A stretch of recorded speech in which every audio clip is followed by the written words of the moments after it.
4 মাসেই ভাঙল দ্বিতীয় দফার সংসার আলোচিত তরুণ ইসলামী বক্তা আবু তোহা মোহাম্মদ আদনান ও তার স্ত্রী সাবিকুন নাহার।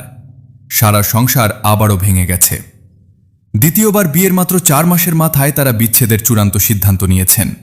শনিবার 9 মে সাবিকুন নাহার সারা নিজেই সংবাদ মাধ্যমকে বিষয়টি নিশ্চিত করেছেন। সাবিকুন নাহার জানান, পারিবারিক অশান্তি ও দীর্ঘদিনের মতবিরোধের জেরে তাদের সম্পর্কের অবনতি ঘটে। পরিস্থিতির কোনো উন্নতি না হওয়ায় তারা বিচ্ছেদের পথ বেছে নিতে বাধ্য হন। এ বিষয়ে গণমাধ্যমকে সাবিকুন নাহার বলেন, আমরা নতুনভাবে সংসার শুরু করার চেষ্টা করেছিলাম। দুই পরিবারও বিষয়টি ইতিবাচকভাবে নিয়েছিল, কিন্তু নানা কারণে সেই সম্পর্ক আর টেকেনি। শেষ পর্যন্ত রমজানের চাঁদ রাতেই আমাদের আনুষ্ঠানিকভাবে বিচ্ছেদ হয়ে যায়। উল্লেখ্য, এর আগেও তাদের মধ্যে একবার বিচ্ছেদ হয়েছিল। পরবর্তীতে দুই পরিবারের সদস্য ও ঘনিষ্ঠজনদের মধ্যস্থতায় গত বছরের 2 ডিসেম্বর পারিবারিকভাবে দ্বিতীয়বারের মতো বিবাহ বন্ধনে আবদ্ধ হন আবু তোহা আদনান ও সাবিকুন নাহার। নতুন করে সংসার সাজানোর অঙ্গীকার নিয়ে যাত্রা শুরু করলেও শেষ পর্যন্ত তা দীর্ঘস্থায়ী হল না।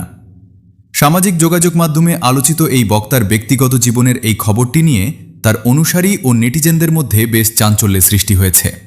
তবে এ বিষয়ে আবু তোহা মোহাম্মদ আদনানের পক্ষ থেকে এখন পর্যন্ত কোনো আনুষ্ঠানিক বক্তব্য পাওয়া যায়নি।